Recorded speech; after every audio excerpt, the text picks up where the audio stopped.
Sitting here at my desk, getting ready for the Indiana State Sanatorium Paracon that's happening this weekend in Rockville, Indiana, and I sell all these fun little Polaroids that I take on all of my adventures and investigations. And this one from the St. James Cemetery in Wilmington, North Carolina, came across my desk, and it reminded me of the local legend of Samuel Jocelyn. You know, the man who was buried alive and whose ghost tried to warn of his fate? Don't know it?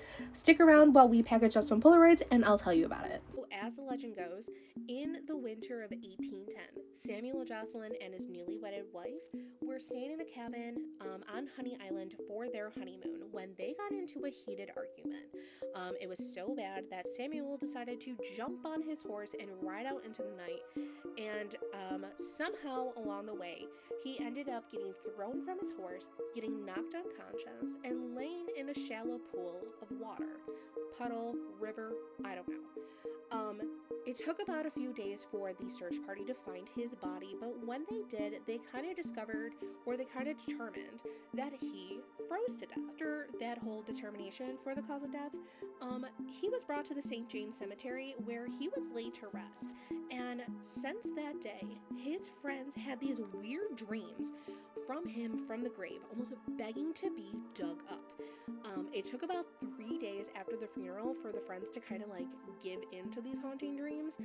And when they went down to the cemetery, it was a shock to everyone, the horrific scene that they came across. So when they opened the casket, they saw the scene of their friend laying in a pool of dried blood, his fingernails down to the bone. And then what made it worse was when they looked at the lid, they saw his fingernails embedded into the wood. Over 200 years later, Samuel Jocelyn's grave remains a secret. It stays in that cemetery and everyone knows he's there, but where? We don't know. There's no headstone, there's no marker, there's just a gruesome little story to remind him by. So the next time you find yourself in North Carolina, I would stop by the St. James Cemetery because while you might not find his grave, it's said that you might hear his muffled cries and the scraping of the ground. So who knows? He might just lead you to where he is. You'll have to let me know.